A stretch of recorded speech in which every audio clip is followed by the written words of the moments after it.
Welcome to the Daily Walk Podcast, brought to you by Walk Thru the Bible. The Daily Walk Podcast is a daily devotional that will guide you on a life-changing journey through the Bible in 1 year. Join us every day to hear the entire Bible in a year, alongside a daily devotional thought that will help bring God's Word alive for you.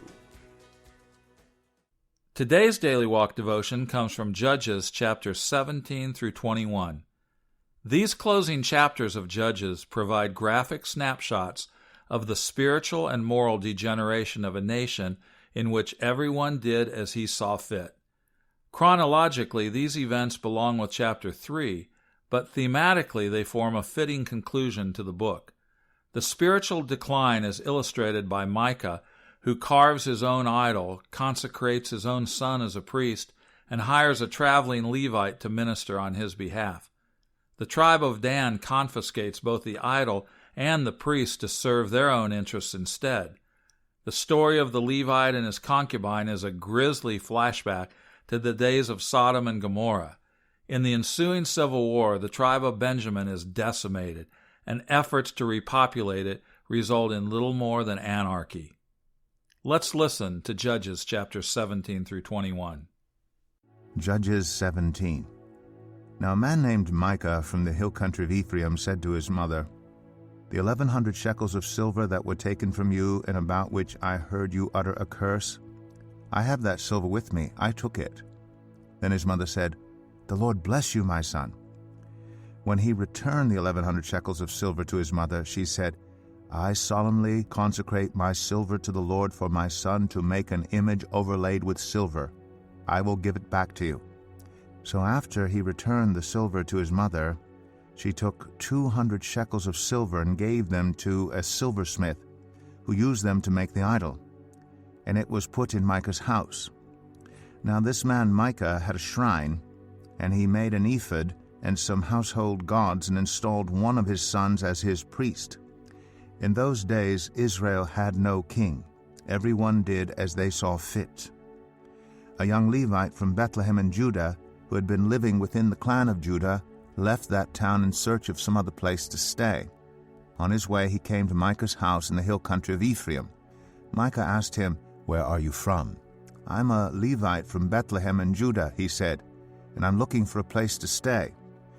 Then Micah said to him, "Live with me and be my father and priest, and I'll give you 10 shekels of silver a year, your clothes, and your food." So the Levite agreed to live with him, and the young man became like one of his sons to him. Then Micah installed the Levite, and the young man became his priest and lived in his house. And Micah said, "Now I know that the Lord will be good to me, since this Levite has become my priest." Judges 18. In those days Israel had no king, and in those days the tribe of the Danites was seeking a place of their own where they might settle, because they had not yet come into an inheritance among the tribes of Israel. So the Danites sent 5 of their leading men from Zorah and Eshtaol to spy out the land and explore it. These men represented all the Danites. They told them, "Go explore the land." So they entered the hill country of Ephraim and came to the house of Micah, where they spent the night. When they were near Micah's house, they recognized the voice of the young Levite. So they turned in there and asked him, "Who brought you here? What are you doing in this place? Why are you here?" He told them what Micah had done for him, and said, "He has hired me, and I am his priest." Then they said to him, "Please inquire of God to learn whether our journey will be successful." The priest answered them, "Go in peace, your journey has the Lord's approval." So the 5 men left and came to Laish, where they saw that the people were living in safety, like the Sidonians, at peace and secure. And since their land lacked nothing, they were prosperous. Also, they lived a long way from the Sidonians and had no relationship with anyone else. When they returned to Zorah and Eshtaol, their fellow Danites asked them, "How did you find things?" They answered, "Come on, let's attack them. We have seen the land, and it is very good. Aren't you going to do something? Don't hesitate to go there and take it over. When you get there, you will find an unsuspecting people and a spacious land that God has put into your hands, a land that lacks nothing whatever. Then 600 men of the Danites, armed for battle, set out from Zorah and Eshtaol. On their way they set up camp near Kiriath-Jearim in Judah. This is why the place west of Kiriath-Jearim is called Mahane Dan to this day. From there they went on to the hill country of Ephraim and came to Micah's house. Then the 5 men who had spied out the land of Laish said to their fellow Danites, "Do you know that one of these houses has an ephod, some household gods, and an image overlaid with silver? Now you know what to do." So they turned in there and went to the house of the young Levite at Micah's place and greeted him. The 600 Danites armed for battle stood at the entrance of the gate. The 5 men who had spied out the land went inside and took the idol, the ephod, and the household gods, while the priest and the 600 armed men stood at the entrance of the gate. When the 5 men went into Micah's house and took the idol, the ephod, and the household gods, the priest said to them, "What are you doing?" They answered him, "Be quiet, don't say a word. Come with us and be our father and priest. Isn't it better that you serve a tribe and clan in Israel as priest, rather than just one man's household?" The priest was very pleased. He took the ephod, the household gods, and the idol, and went along with the people. Putting their little children, their livestock, and their possessions in front of them, they turned away and left. When they had gone some distance from Micah's house, the men who lived near Micah were called together and overtook the Danites. As they shouted after them, the Danites turned and said to Micah, "What's the matter with you that you called out your men to fight?" He replied, "You took the gods I made and my priest and went away. What else do I have? How can you ask what's the matter with you?" The Danites answered, "Don't argue with us, or some of the men may get angry and attack you and your family will lose your lives." So the Danites went their way, and Micah, seeing that they were too strong for him, turned around and went back home. Then they took what Micah had made and his priest, and went on to Laish against a people at peace and secure. They attacked them with the sword and burned down their city. There was no one to rescue them because they lived a long way from Sidon and had no relationship with anyone else. The city was in a valley near Beth Rehob. The Danites rebuilt the city and settled there. They named it Dan, after their ancestor Dan, who was born to Israel, though the city used to be called Laish. There the Danites set up for themselves the idol, and Jonathan son of Gershom, the son of Moses, and his sons were priests for the tribe of Dan until the time of the captivity of the land. They continued to use the idol Micah had made all the time the house of God was in Shiloh. Judges 19. In those days Israel had no king. Now a Levite who lived in a remote area in the hill country of Ephraim took a concubine from Bethlehem in Judah. But she was unfaithful to him. She left him and went back to her parents' home in Bethlehem, Judah. After she had been there 4 months, her husband went to her to persuade her to return. He had with him his servant and 2 donkeys. She took him into her parents' home, and when her father saw him, he gladly welcomed him. His father-in-law, the woman's father, prevailed on him to stay, so he remained with him 3 days, eating and drinking and sleeping there. On the 4th day they got up early, and he prepared to leave. But the woman's father said to his son-in-law, "Refresh yourself with something to eat, then you can go." So the 2 of them sat down to eat and drink together. Afterward the woman's father said, "Please stay tonight and enjoy yourself." And when the man got up to go, his father-in-law persuaded him, so he stayed there that night. On the morning of the 5th day, when he rose to go, the woman's father said, "Refresh yourself, wait till afternoon." So the 2 of them ate together. Then when the man with his concubine and his servant got up to leave, his father-in-law, the woman's father, said, "Now look, it's almost evening. Spend the night here. The day is nearly over. Stay and enjoy yourself. Early tomorrow morning you can get up and be on your way home." But unwilling to stay another night, the man left and went toward Jebus, that is Jerusalem, with his 2 saddled donkeys and his concubine. When they were near Jebus, and the day was almost gone, the servant said to his master, "Come, let's stop at this city of the Jebusites and spend the night." His master replied, "No, we won't go into any city whose people are not Israelites. We will go on to Gibeah." He added, "Come, let's try to reach Gibeah or Ramah and spend the night in one of those places." So they went on, and the sun set as they neared Gibeah in Benjamin. There they stopped to spend the night. They went and sat in the city square, but no one took them in for the night. That evening an old man from the hill country of Ephraim, who was living in Gibeah, the inhabitants of the place were Benjamites, came in from his work in the fields. When he looked and saw the traveler in the city square, the old man asked, "Where are you going? Where did you come from?" He answered, "We are on our way from Bethlehem in Judah to a remote area in the hill country of Ephraim where I live. I have been to Bethlehem in Judah, and now I am going to the house of the Lord. No one has taken me in for the night. We have both straw and fodder for our donkeys, and bread and wine for ourselves, your servants, me, the woman, and the young man with us. We don't need anything." "You're welcome at my house," the old man said. "Let me supply whatever you need.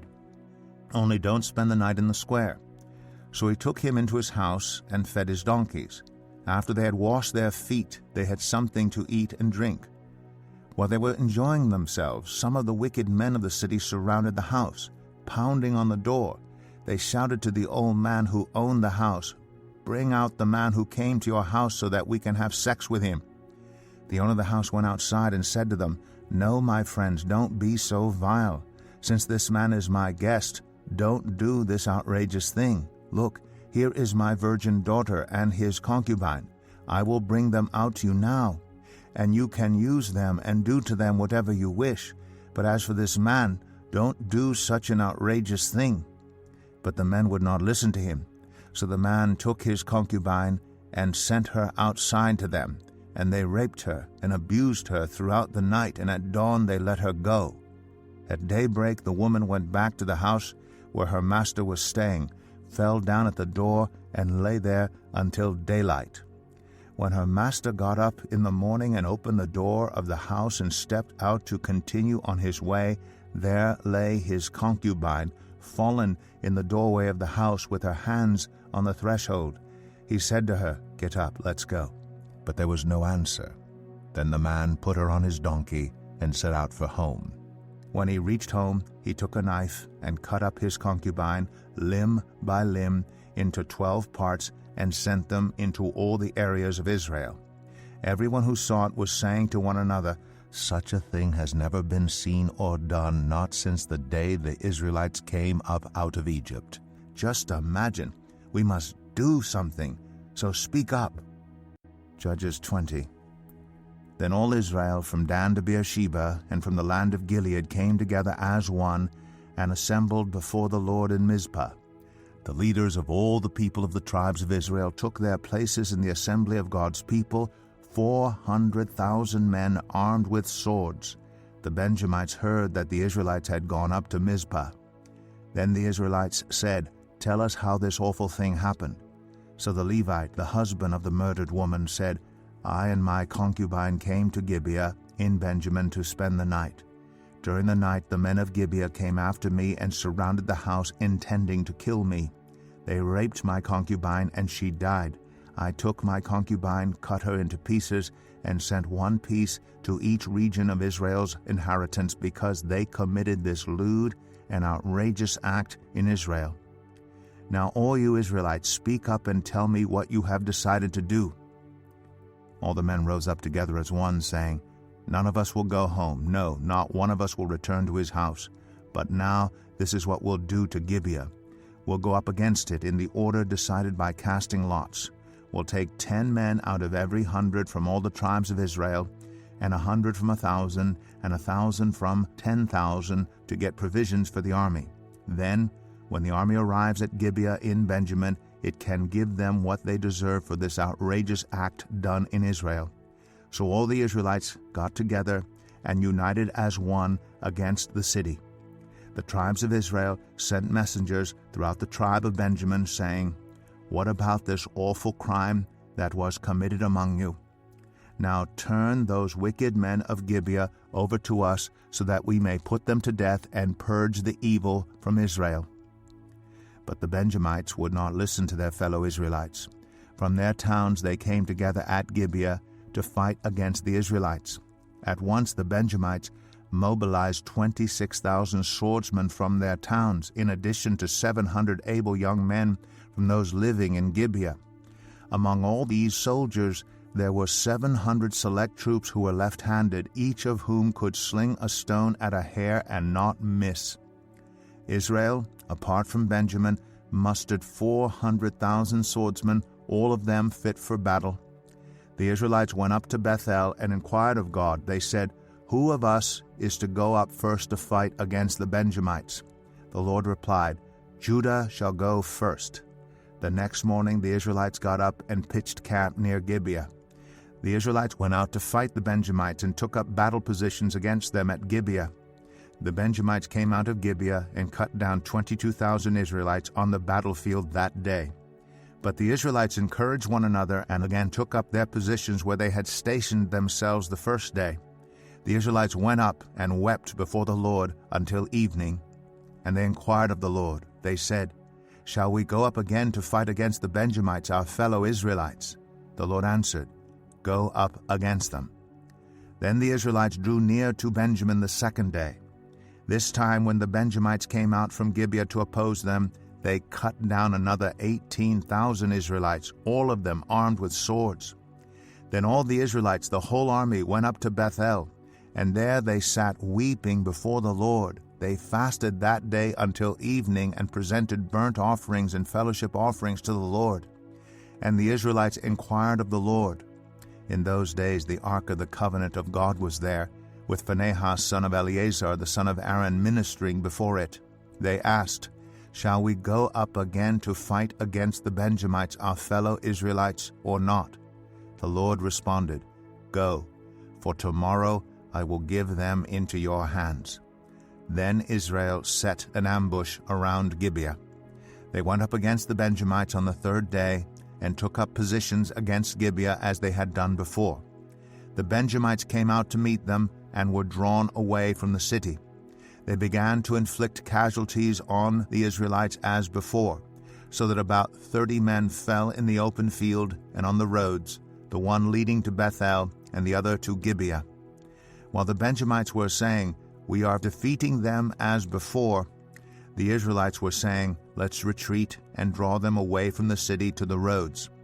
All the men of Israel moved from their places and took up positions at Baal Tamar, and the Israelite ambush charged out of its place on the west of Gibeah. Then 10,000 of Israel's able young men made a frontal attack on Gibeah. The fighting was so heavy that the Benjamites did not realize how near disaster was. The Lord defeated Benjamin before Israel, and on that day the Israelites struck down 25,100 Benjamites, all armed with swords. Then the Benjamites saw that they were beaten. Now the men of Israel had given way before Benjamin because they relied on the ambush they had set near Gibeah. Those who had been in ambush made a sudden dash into Gibeah, spread out, and put the whole city to the sword. The Israelites had arranged with the ambush that they should send up a great cloud of smoke from the city, and then the Israelites would counterattack. The Benjamites had begun to inflict casualties on the Israelites, about 30, and they said, "We are defeating them as in the first battle." But when the column of smoke began to rise from the city, the Benjamites turned and saw the whole city going up in smoke. Then the Israelites counterattacked, and the Benjamites were terrified because they realized that disaster had come on them. So they fled before the Israelites in the direction of the wilderness, but they could not escape the battle. And the Israelites who came out of the towns cut them down there. They surrounded the Benjamites, chased them, and easily overran them in the vicinity of Gibeah on the east. 18,000 Benjamites fell, all of them valiant fighters. As they turned and fled toward the wilderness to the rock of Rimmon, the Israelites cut down 5,000 men along the roads. They kept pressing after the Benjamites as far as Gidom and struck down 2,000 more. On that day 25,000 Benjamite swordsmen fell, all of them valiant fighters. But 600 of them turned and fled into the wilderness to the rock of Rimmon, where they stayed 4 months. The men of Israel went back to Benjamin and put all the towns to the sword, including the animals and everything else they found. All the towns they came across they set on fire. Judges 21. The men of Israel had taken an oath at Mizpah, "Not one of us will give his daughter in marriage to a Benjamite." The people went to Bethel, where they sat before God until evening, raising their voices and weeping bitterly. "Lord, God of Israel," they cried, "why has this happened to Israel? Why should one tribe be missing from Israel today?" Early the next day the people built an altar and presented burnt offerings and fellowship offerings. Then the Israelites asked, "Who from all the tribes of Israel has failed to assemble before the Lord?" For they had taken a solemn oath that anyone who failed to assemble before the Lord at Mizpah was to be put to death. Now the Israelites grieved for the tribe of Benjamin, their fellow Israelites. "Today one tribe is cut off from Israel," they said. "How can we provide wives for those who are left, since we have taken an oath by the Lord not to give them any of our daughters in marriage?" Then they asked, "Which one of the tribes of Israel failed to assemble before the Lord at Mizpah?" They discovered that no one from Jabesh Gilead had come to the camp for the assembly. For when they counted the people, they found that none of the people of Jabesh Gilead were there. So the assembly sent 12,000 fighting men with instructions to go to Jabesh Gilead and to put to the sword those living there, including the women and children. "This is what you are to do," they said. "Kill every male and every woman who is not a virgin."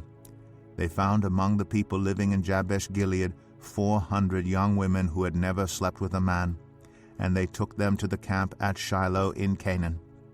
Then the whole assembly sent an offer of peace to the Benjamites at the rock of Rimmon. So the Benjamites returned at that time and were given the women of Jabesh Gilead who had been spared. But there were not enough for all of them.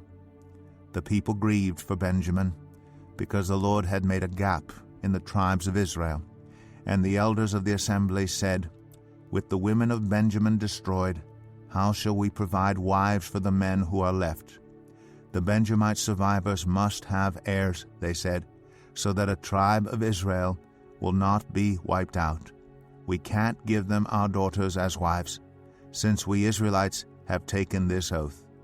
Cursed be anyone who gives a wife to a Benjamite. But look, there is the annual festival of the Lord in Shiloh, which lies north of Bethel, east of the road that goes from Bethel to Shechem, and south of Lebanah." So they instructed the Benjamites, saying, "Go and hide in the vineyards and watch. When the young women of Shiloh come out to join in the dancing, rush from the vineyards, and each of you seize one of them to be your wife. Then return to the land of Benjamin. When their fathers or brothers complain to us, we will say to them, 'Do us the favor of helping them, because we did not get wives for them during the war.' You will not be guilty of breaking your oath because you did not give your daughters to them." So that is what the Benjamites did. While the young women were dancing, each man caught one and carried her off to be his wife. Then they returned to their inheritance and rebuilt the towns and settled in them. At that time the Israelites left that place and went home to their tribes and clans, each to his own inheritance. In those days Israel had no king. Everyone did as they saw fit. And now here's our Daily Walk Devotional for today. Is it possible one of the reasons the forces of evil and wickedness are so successful is that the children of God are simply naive? When we read chapters in the Bible like Judges 17 to 21, our immediate reaction may be, it can't happen here. No one wants to believe the veneer of civilization is really that thin and fragile, but until you recognize the problem, there is little hope of finding a solution. Check up on your own IQ, that's information quotient. Do you know what the crime rate is in your area? What % of your community is unchurched? How many unwanted babies were aborted last year? How many incidents of divorce, child abuse, and substance abuse were recorded? Knowing some of these statistics can help you pray more effectively. Thank you for joining us today for the Daily Walk Podcast from Walk Thru the Bible. Be with us tomorrow as we continue our life-changing journey through the Bible in a year. Love this episode of the Daily Walk Podcast? We'd love for you to rate and give us a review on iTunes or Google Play. Make sure you subscribe so you won't miss an episode as we walk through God's Word together. For more resources to help you live God's Word, visit walkthru.org. That's WALKTHRU.org. Walk Through the Bible. Take a walk, change the world.